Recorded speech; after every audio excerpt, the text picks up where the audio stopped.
Abre comigo a tua Bíblia em 1 Tessalonicenses. Nós vamos estudar esse texto da palavra de Deus hoje.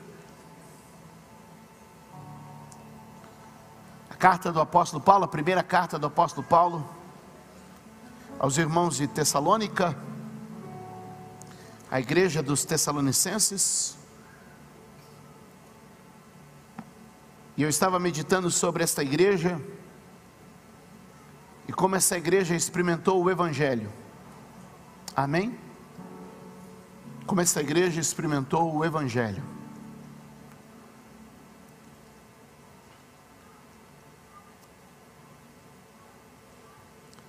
Eu espero que a gente possa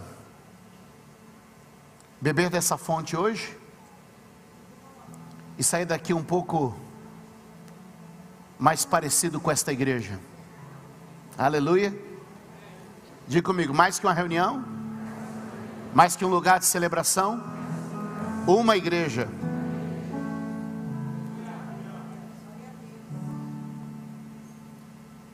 Às vezes nós queremos falar muito para que você seja um vencedor, e é o que eu quero. Às vezes nós queremos falar muito sobre como você pode ter uma vida mais completa, ou mais equilibrada, com conselhos aqui e ali. Isso é bom. Mas a nossa segurança está em ser igreja. Amém?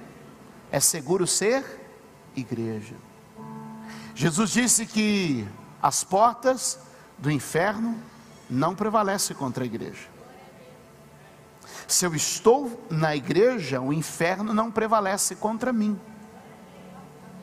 A igreja se sobressai, a igreja prevalece, a igreja há 2000 anos permanece, e quem está na igreja permanece com ela.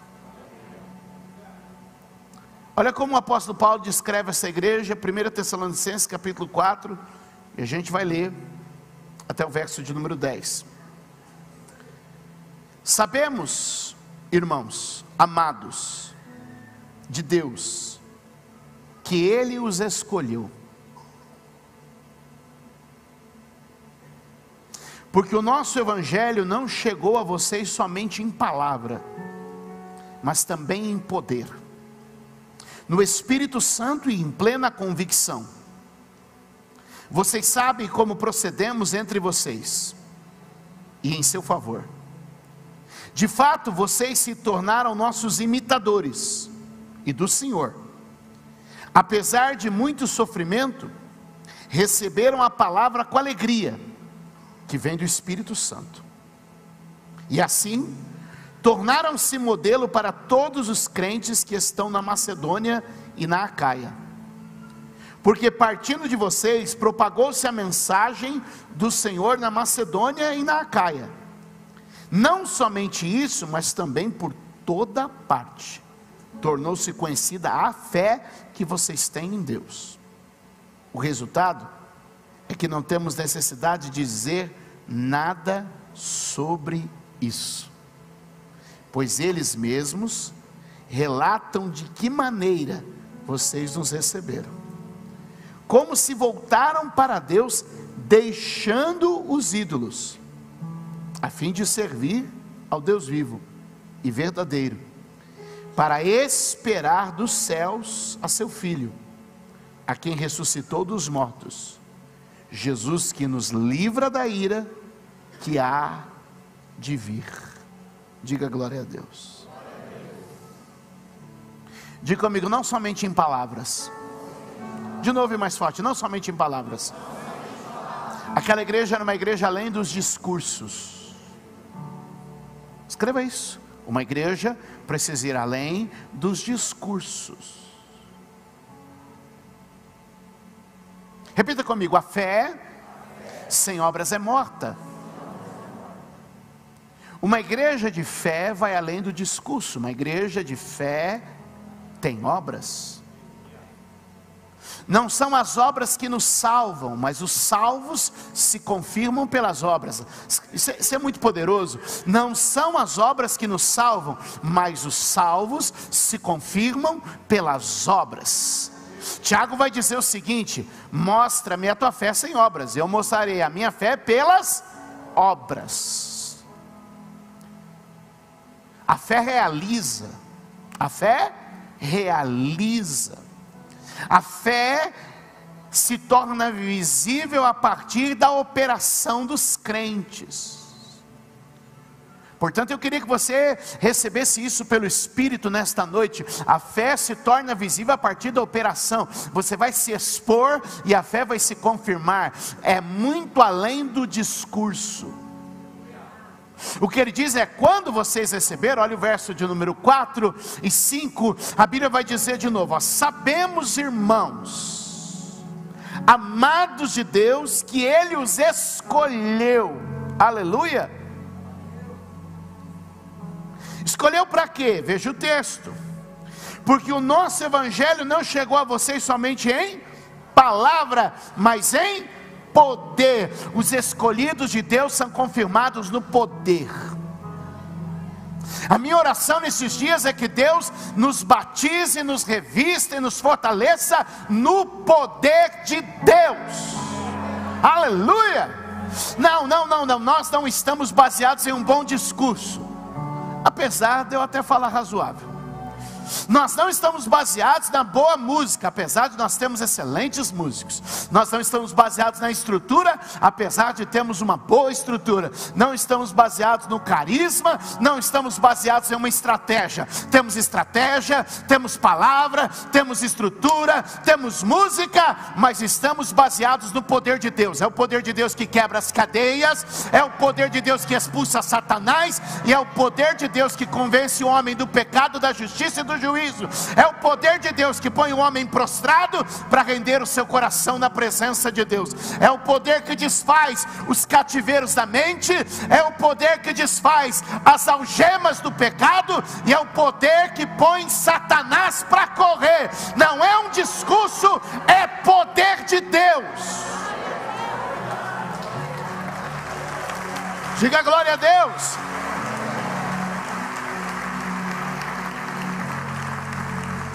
Diga comigo, além do discurso. Por que essa igreja era uma igreja modelo? Porque ela estava além do discurso. Uma outra coisa que a gente vê no texto que leu, é que eles estavam além da liturgia. Estavam além da liturgia. Porque o ser humano tende a se adaptar a liturgias, e a cumprir liturgias.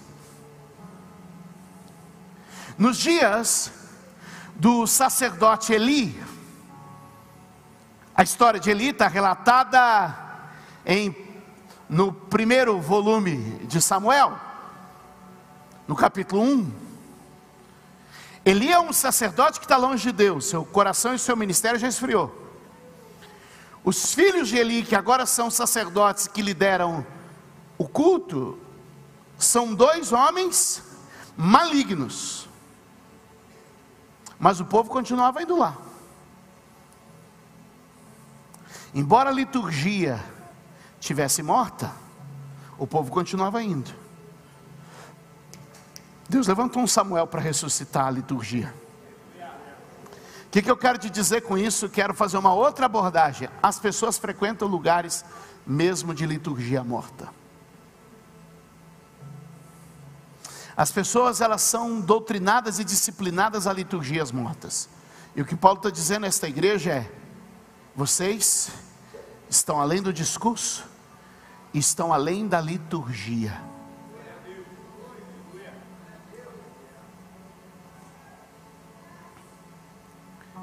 A liturgia é um formato religioso que muitas vezes nos domina e nos governa. A encenação da religião é muito real, sim ou não? A gente aprende as músicas, a gente decora os gestos, a gente aprende as declarações. Com isso a gente constrói uma liturgia. E aí a gente consegue ir para um lugar e ter uma liturgia de culto morta, sem vida. Então é possível ter uma mensagem morta sem vida, é possível ter uma liturgia morta e sem vida. Uma outra coisa que Paulo ressalta aqui no texto, quem está me acompanhando aqui? É que aquele povo estava além da liturgia, além das palavras, estava também além da nomenclatura. Ele está dizendo, ó, vocês não têm só nome. Quando Jesus vai escrever no Apocalipse as igrejas, a uma das igrejas ele diz, você tem nome de que vive, mas está morto. Ou seja, é possível ter nome. Ele usa uma expressão, fala assim, aos que são verdadeiramente judeus. O que ele está dizendo? Tem nome, mas não é. Se diz, mas não. O que eu vim te ministrar o coração aqui hoje? A gente precisa ir além do discurso, além da liturgia e além da nomenclatura. A gente precisa ter experiência com o poder de Deus, com a graça de Deus, com a unção de Deus. Quem está comigo? Volta para mim, para o texto. Olha só, o verso de número 3. Tessalonicenses 1, 3. Vamos olhar o texto com cuidado, na noite de hoje. Olha o que diz. Lembramos continuamente diante de nosso Deus e Pai, que vocês têm demonstrado o trabalho que resulta da fé. O quê? O trabalho que resulta da fé. A fé promove trabalho. Onde tem fé, tem trabalho. A fé, uma pessoa de fé é trabalhadora. Guarda isso, uma pessoa de fé é trabalhadora. Fé promove trabalho. Agora veja o texto. A fé promove trabalho e o esforço é motivado pelo... Uma pessoa que ama se esforça. Quem tem fé tem trabalho, quem ama se esforça. O amor é um combustível. Você pode dizer isso comigo?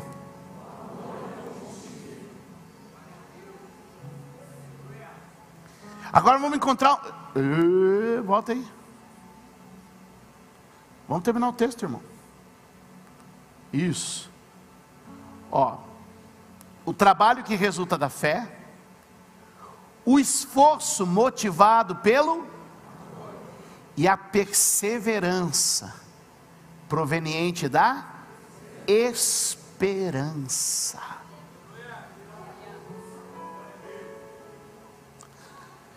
São 3 virtudes das quais o Novo Testamento está apoiado. Amém? A gente não é guiado pelas leis do Antigo Testamento. A gente é guiado por virtudes do Novo Testamento. E essas 3 virtudes do Novo Testamento estão aí nesse texto. Por que essa igreja se torna exemplo? Porque ela tem fé, esperança e amor.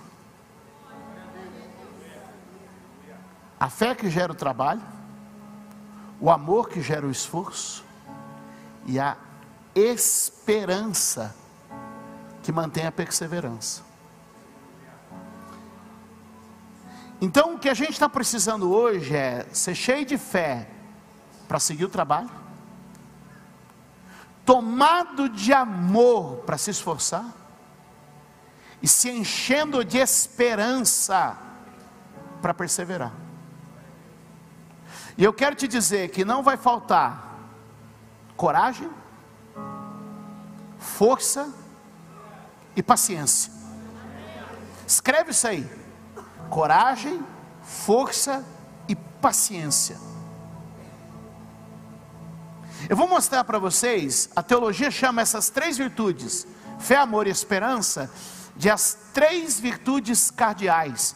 Igual a gente tem norte, sul, leste e oeste, a teologia coloca essas 3 virtudes como nossa bússola para a vida cristã. Se você quiser, abre comigo tua Bíblia em 1 Coríntios 13, 13. 1 Coríntios 13, 13. Põe o texto, por favor. 1 Coríntios 13, verso 13.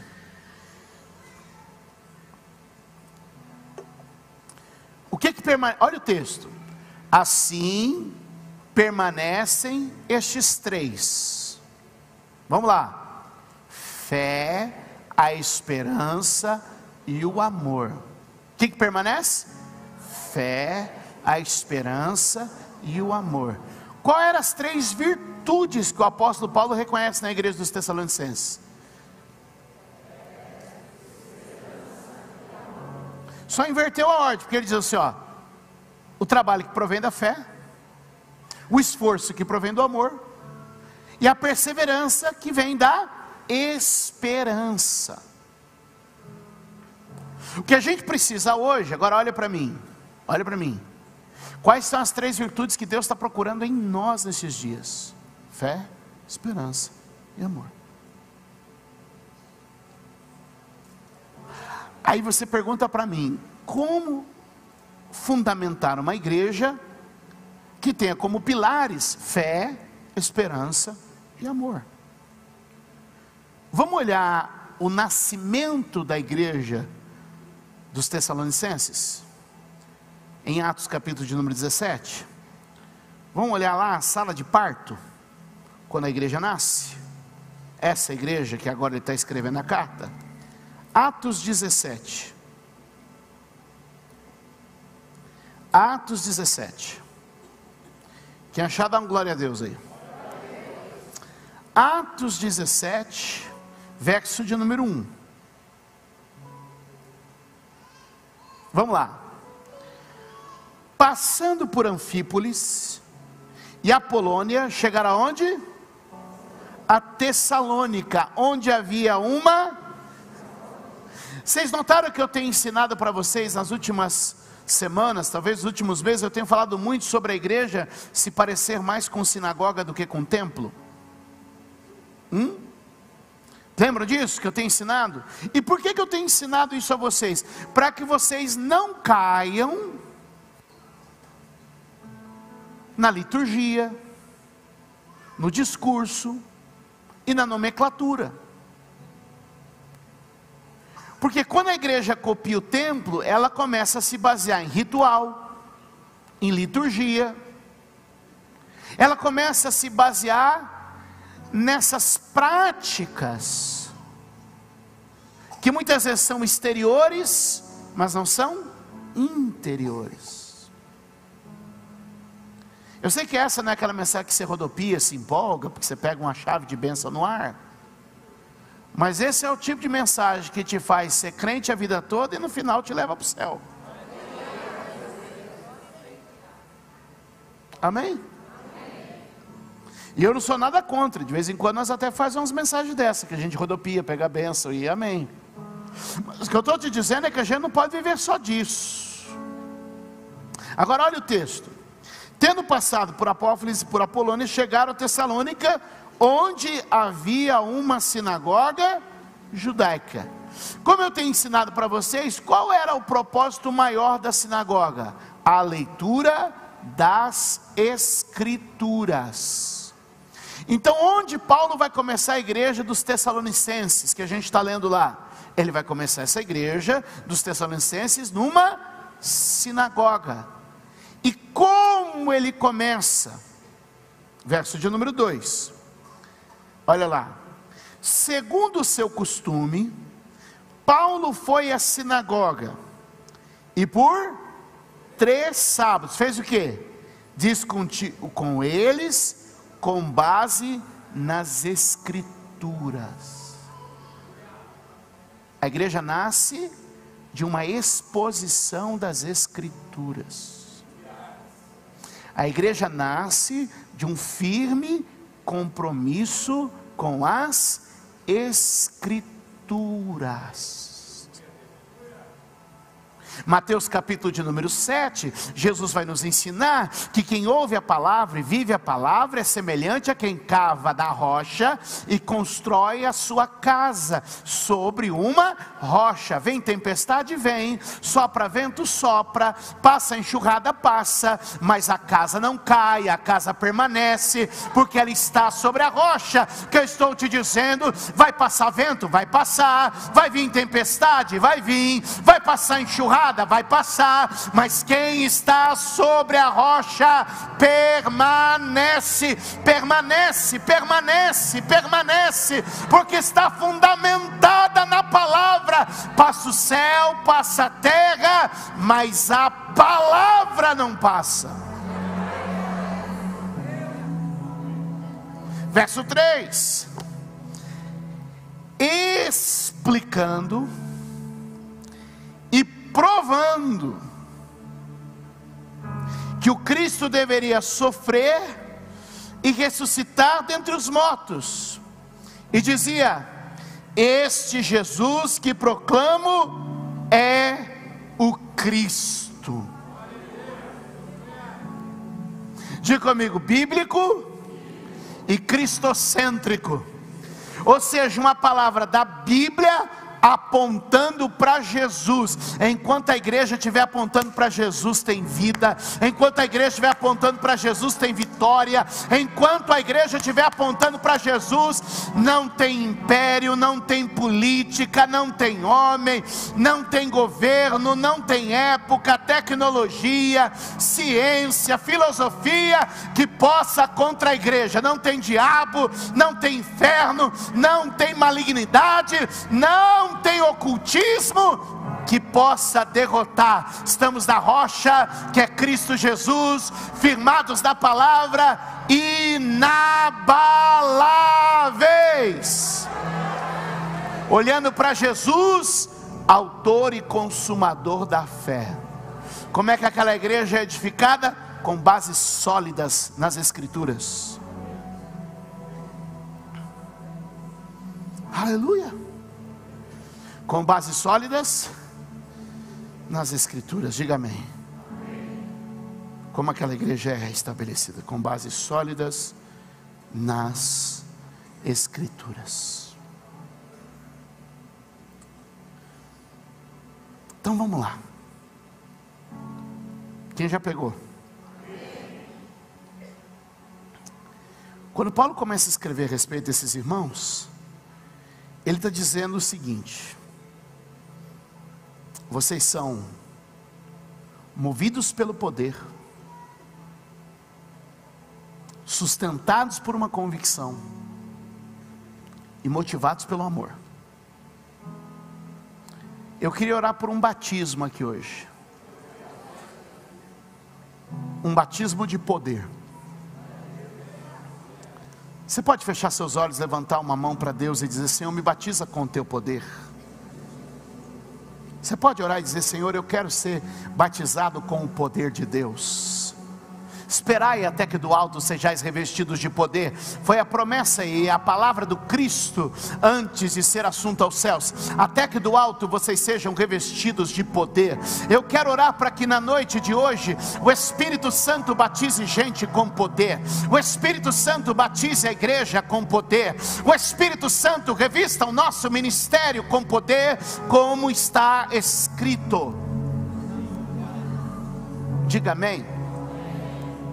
A segunda coisa que o texto está apontando é que eles são motivados, movidos por poder, mas são inspirados por uma forte convicção. Uma forte convicção. Olhe para mim. A Bíblia diz que não é agradável alguém que cocheia entre dois pensamentos, que tem coração dividido, mentalidade dividida, fica duvidando entre dois pensamentos. Deus quer usar pessoas de convicção. Deus quer usar pessoas de convicção. A palavra semeia fé, Satanás semeia dúvida. Escreva isso. Palavra semeia, Satanás semeia. Qual é a primeira abordagem da serpente, de Satanás, no livro do Gênesis, no capítulo de número 3? Semeia dúvida. Semeia dúvida. Há um princípio de interpretação bíblico que é chamado de a primeira menção. A teologia chama isso de a primeira menção.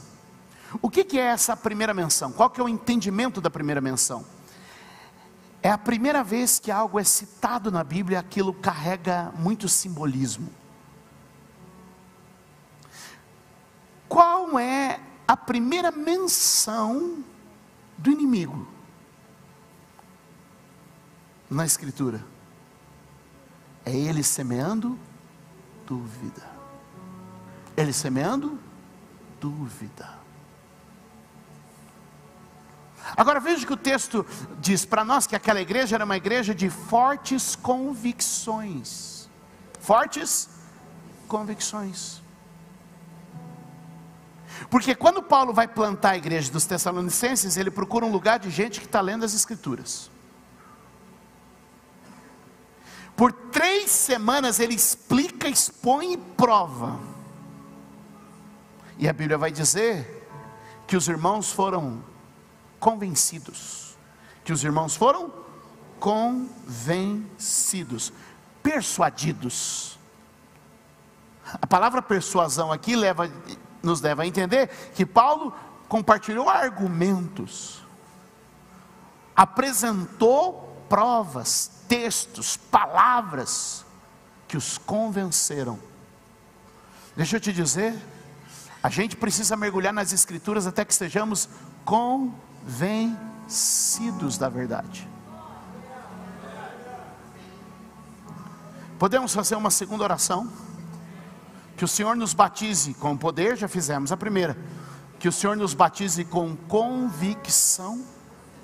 Não é agradável a Deus alguém que anda entre 2 pensamentos. Não é agradável a Deus alguém que tem assim meio barro, meio tijolo, sabe?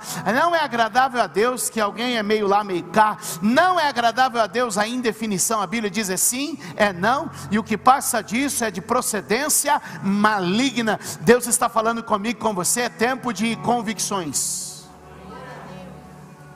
Alguém pode dar glória a Deus aqui? É tempo de convicções. Podemos orar por um batismo de convicções espirituais. Podemos orar por um batismo de convicções doutrinárias. Podemos orar, porque a Bíblia diz que meninos são levados por vento de doutrina. Mas eu e você na maturidade temos convicções na palavra.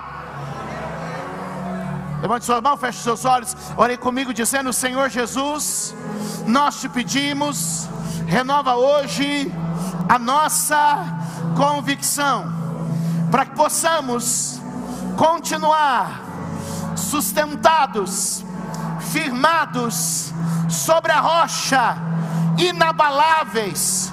Diga: eu rejeito setas de dúvida, eu creio na palavra.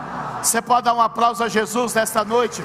Nós declaramos um batismo de fé, nós declaramos um revestimento de poder.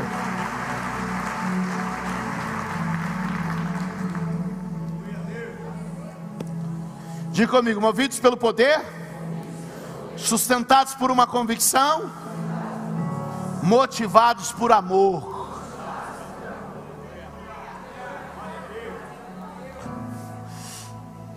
Que o amor de Deus seja derramado em nossos corações pelo Espírito Santo. Vou repetir, acho que você não recebeu. Que o amor de Deus seja derramado em nossos corações pelo Espírito Santo. Que venha um batismo do amor de Deus derramado sobre nós. Deus é amor. Posso ouvir um amém? Quando somos batizados em Deus, somos batizados no amor de Deus.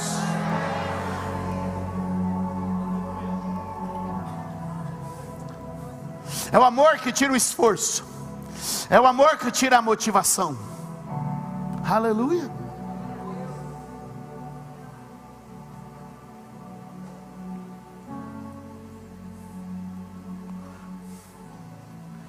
Algum tempo atrás, eu não lembro qual foi dos meus filhos, me perguntou: pai, o senhor não cansa não? Que ânimo é esse? Aí eu falei para eles assim: amor, eu amo sua mãe, eu amo vocês, eu amo a igreja, eu amo a Deus, eu amo Jesus, eu amo o povo. Aleluia. Batizado em poder, sustentado por convicção, motivado por amor. Você precisa viver isso, irmão, porque o dia que você deixar o Espírito Santo queimar isso dentro de você, você vai ver que vai ver um poder, uma energia, uma usina nuclear dentro de você, assim, ó.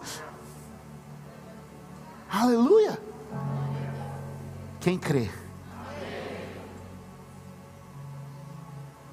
Tinha um restante, acho que eu não sei se eu vou entregar para vocês hoje. Essa igreja tem 7 características muito importantes. Eu separei aqui no estudo dos Tessalonicenses 7 características. Vou falá-las rapidinho. Já está com uma hora avançada. Quem recebeu aqui hoje? Amém. Repete comigo: movidos pelo poder, sustentados por convicção, motivados pelo amor. Paulo vai escrever sobre essa igreja e vai dizer o seguinte: essa igreja está no padrão. Essa igreja está no... ela é modelo. Uma igreja com as características que eu estou dizendo, com fé, esperança e amor, ela se torna uma igreja padrão, igreja modelo, igreja para ser copiada. Quem foge de ser copiado ainda não entendeu o seu papel na terra. O seu papel na terra é ser modelo, para que outros possam imitar. Que alguém olhe para você e imite você. Que você olhe para alguém um pouco mais adiantado na fé e imite esta pessoa. Todos nós temos por objetivo imitar a Cristo, mas todos nós temos pessoas que estão um pouco mais adiantadas do que nós nesse processo para imitá-las. O jogo do discipulado é um jogo de imitação. Tome uma lição de casa, procure alguém um pouco mais adiantado que você no processo da fé e copie essa pessoa. E copie.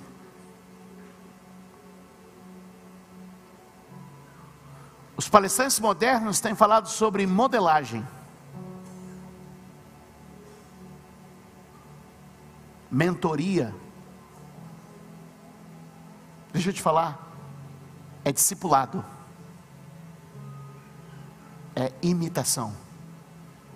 Sede meus imitadores.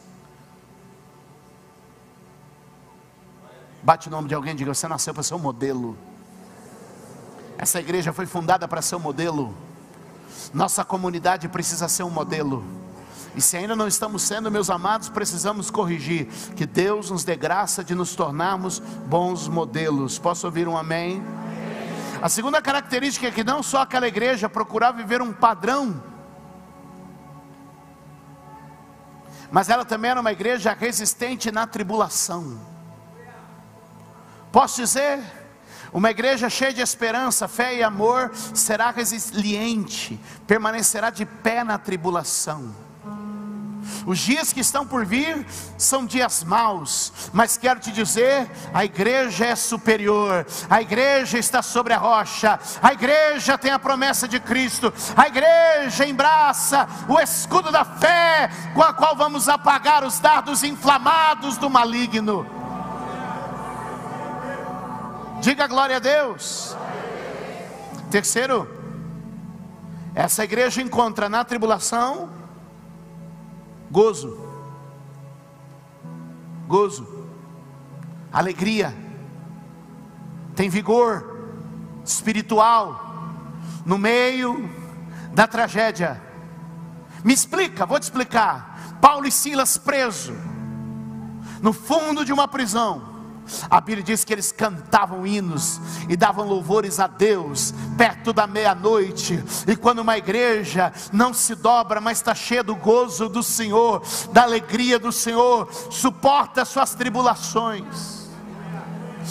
No livro de Atos, diz que Pedro e João são feridos, perseguidos, apanham por pregar o Evangelho, e ele sai contente, rindo um com o outro. E João, Pedro, nós apanhamos, mas apanhamos porque pregamos Jesus. O que eu quero te dizer? Não, o diabo vai vir, vai agredir, vai ferir, vai ofender, vai macular, mas você vai sair cheio da alegria, porque está cumprindo o teu propósito. Vai sair cheio da alegria, porque está vivendo a promessa de Deus. Gozo é um fruto do Espírito. Quem pode dizer amém?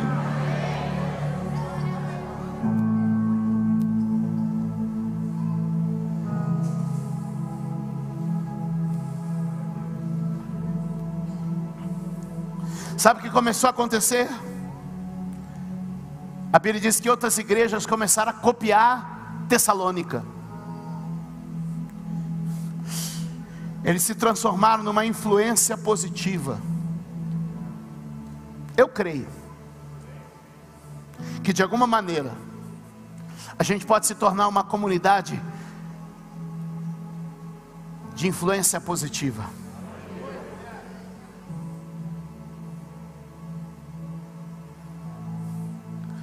Aquela igreja prestou serviço.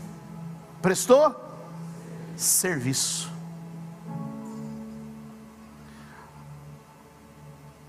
O que é serviço? É um tipo de pregação que você faz na vida do outro, no silêncio, só trabalhando. Diga glória a Deus. Vou terminar. Amém? Essa hora que você vai lavar. Vou terminar. Agora soa falso, se quiser. Soa muito falso quando vocês fazem isso.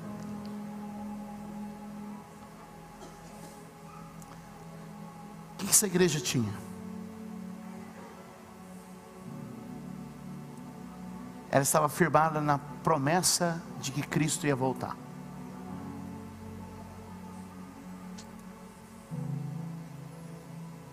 Ela estava cheia de esperança, não de dias melhores, não de alguma coisa passageira. Ela estava cheia de esperança de que Jesus está voltando.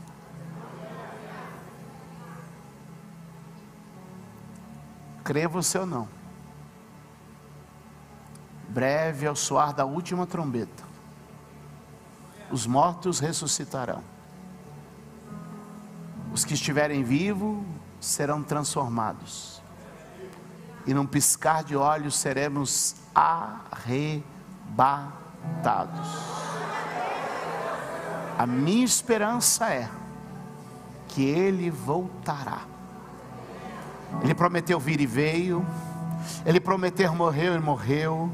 Ele prometeu ressuscitar e ressuscitou. Ele prometeu voltar, e Ele voltará. A esperança daquela igreja é: Jesus voltará. Jesus voltará. A trombeta vai soar. Seremos arrebatados. Os mortos ressuscitarão. E viveremos com Cristo para sempre. O que são uns poucos anos na terra, comparado a uma eternidade extraordinária. Fique de pé, por favor.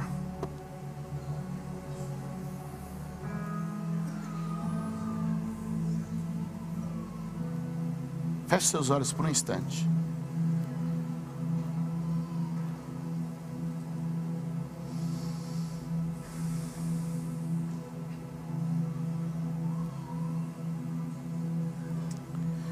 Senhor Deus Pai Todo-Poderoso, nós nos reunimos na Tua presença neste dia e cremos no Teu nome maravilhoso. Esta igreja busca 3 virtudes em Ti nesta noite: a fé, a esperança e o amor. A fé nos coloca em atividade, toda paralisia vai sair. A fé gera trabalho. A fé gera movimento, a fé gera produtividade, a fé gera avanço, a fé cria realização. Deus, nós estamos orando, renova a nossa fé.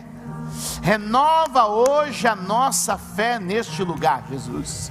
Renova hoje a fé da tua igreja neste lugar. Pai, aquela igreja estava tomada de amor. Ela era sacrificial pelo amor. Ela era dedicada pelo amor. Ela era esforçada no amor. Havia uma paixão voluntária. Havia uma paixão que criava voluntariedade, Senhor. Por isso eu quero crer que o Senhor está derramando a glória sobre nós. Servir é a nossa paixão. Por isso declaramos, Senhor, há anos, paixão por servir, paixão por servir. Deus, é o que temos vivido como realidade, meu Pai.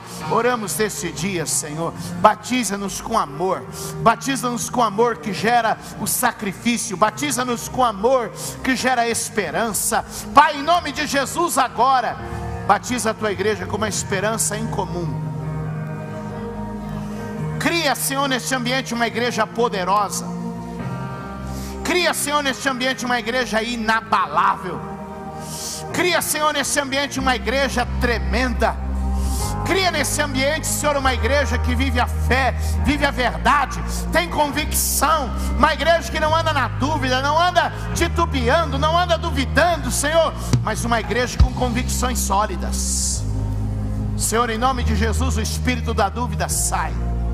Senhor, em nome de Jesus, o espírito do engano sai.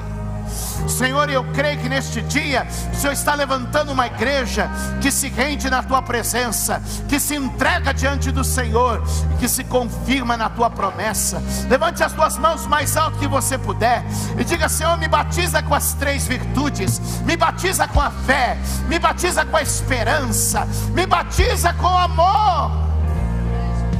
Orecala mandarabachai, orequere baralabachere andaralabas.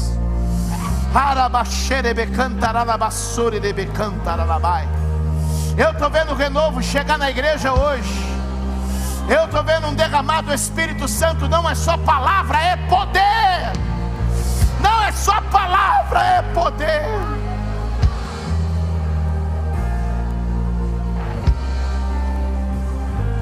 Levante a mão direita e grite: todo desespero sai, toda ansiedade sai agora. Quem pode dar glória a Deus aqui? O Deus vai batizar você hoje. Eu vou dar 1 minuto para você orar da maneira mais intensa.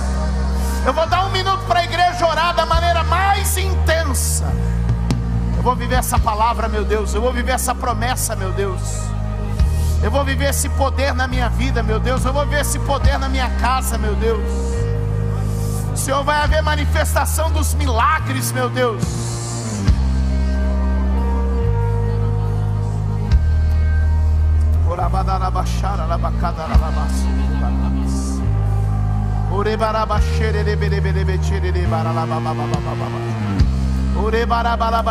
Vai orando, vai orando, vai orando, vai adorando, vai glorificando a Jesus. A palavra está entrando, a palavra está criando algo. Não é discurso vazio, não é liturgia morta, é esperança real, é amor no serviço.